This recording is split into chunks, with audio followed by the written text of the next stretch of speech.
Samuel Beckett was an Irish author, critic, and playwright, winner of the Nobel Prize in 1969. He's perhaps best known for his plays, especially his play Waiting for Godot, which he wrote in 1952. He was one of the forerunners of the theatre of the absurd. The umbrella term, absurd, withheld a certain abasement of reason, plot, and resolution. It was recognized as a movement only after it was coined by Martin Esslin in his 1960 book Theatre of the Absurd. These anti-plays challenged conventional theatre, as absurd is that which has no purpose, no goal, or no objective, according to Ionesco. Albert Camus dedicated an entire philosophical concept to explain the theatre of the absurd through absurdism. For Camus, absurd is the primary reaction to disillusionment, a sense of estrangement with one's own definition of their self. But absurd in the Kierkegaardian sense is a teleological suspension of ethics, which demands the definition of the self's purpose, a purpose that undermines social ethics. Evidently, Kierkegaard views absurd as a condition of redemption, and Camus erases it by suggesting that first we must pose the problems of negation and absurdity. While Kierkegaard has a death instinct, constantly withdrawing from existence, which is based on the principles of the daily, doing things for the sake of doing them and following oneself in convention, Camus brings forth a life instinct that arises from existentialism, through the logic that if we fail, it is better in any case to have stood on the side of those who chose life than on the side of those who are destroying. While both these critics share contrasting opinions about absurdism, one thing they hold common is absurdism's impulse to evolve itself into a melancholic breakdown of language, structure, and time. The plot never leads to a climax or a conclusion, and rational thinking is thrown out as verbal nonsense. Verbal nonsense is, in the truest sense, a metaphysical endeavor, a striving to enlarge and to transcend the limits of material universe and its logic. The breakdown of language and form and structure produces a sense of meaninglessness by ignoring the human impulse to create a raison d'être for defining their purpose of existence and rationalizing that purpose through logical meaning. This lack of meaning challenges the humanistic zeal to derive meaning and truth by creating a dead end. The lack of meaning then results in eternal hopelessness. The modern person therefore finds himself or herself in an absurd world, which seems to be an endless and purposeless repetition of the same, according to Camus. It recalls the Sisyphean imagery of an eternal struggle with no fruitful end, creating a trope for suicide, since life is meaningless. This is exploited by Beckett through his device of repetition. But the discrepancy between the human impulse to ask ultimate questions and the impossibility of finding adequate answers is what Camus calls the absurd. The absurd man, then, is the one who accepts the conflict between driving for meaning and never attaining it. He revolts against his own instinctive hunger for meaning, but also he revolts against the world, throwing all kinds of solutions at his face and sometimes even committing to a belief system. He revolts against the human thirst for ultimate purpose, dying thus as a free man without any irrational belief system. He who, without negating it, does nothing for the eternal.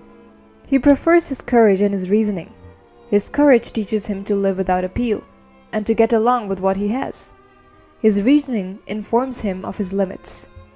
Assured of his temporarily limited freedom, of his revolt devoid of future, and his mortal consciousness, he lives out his adventure within the span of his lifetime.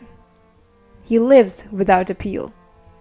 Living without appeal means acknowledging the absence of anything beyond the mundane. There is no higher purpose to life. The meaning of life is not a problem to be solved, but a reality to be experienced. Camus wants us to accept the inherent meaninglessness of the universe and revolt against it. By the mere activity of consciousness, I transform into a rule of life what was an invitation to death, and I refuse to suicide. Absurdity in Beckett is melancholic. It is born from disillusionment of old age and chronic hopelessness, a deep sense of human isolation, an irredeemable character of the human condition. This you would also see in Bertolt Brecht's alienation effect, where emotional identification with the characters is replaced by a puzzled critical attention bringing the audience face to face with the irrational side of their existence. Theater is the outward projection into the stage of an inner world, according to UNESCO. Its exuberant mingling of the real and the nightmarish, its wild fantasies, and externalizations of subconscious yearnings and fears. But Joyce's experimentation with language, his attempt to smash the limitations of language, has inspired many philosophers like Ludwig Wittgenstein. In his later phases, he even tried to break through what he regarded as the opacity, the misleading nature of language and grammar. For if all our thinking is in terms of language, and language obeys what the arbitrary conventions of grammar are, we must strive to penetrate to the real content of thought that is masked by grammatical rules and conventions. Here too, then, is a matter of getting behind the surface of linguistic cliches and of finding reality through the breakup of language. In Theatre of the Absurd, then, you don't just see the defiant rejection of language as the main vehicle of dramatic action, but you also see the onslaught on conventional logic and unilinear conceptual thinking. This theater confronts us with the bitter truth that most human endeavor is irrational and senseless, that communication between human beings is well nigh impossible, and that the world will forever remain an impenetrable mystery.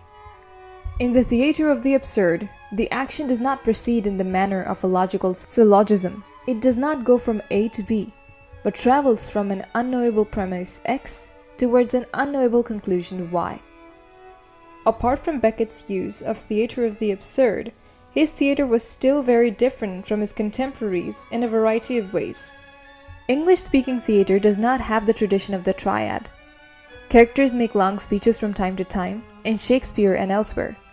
But their current convention at that time was for the characters to make long speeches in a slightly shamefaced or absent-minded way, as if they were best got over with as little fuss as possible. In France, this was not so. Actors loved a big speech, and audiences insisted on them, and Beckett was enough of a French writer to know that there was nothing like a bit of a heavy duty to get the audience on his side.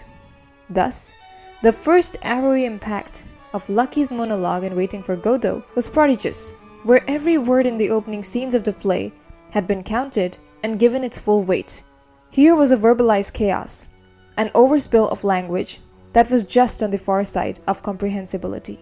Beckett's use of theatre was also enhanced by his use of existentialism within the absurd theatre. Absurdism actually goes hand in hand with existentialism because both of these philosophies talk about the meaninglessness and the value of human life. However, existentialism as a movement in itself grew over a period of 2 centuries, and therefore all of that cannot be covered in one video about an introduction to an author, a playwright. So I'll be covering existentialism in another lecture. To know more about existentialism, you can watch this lecture right here.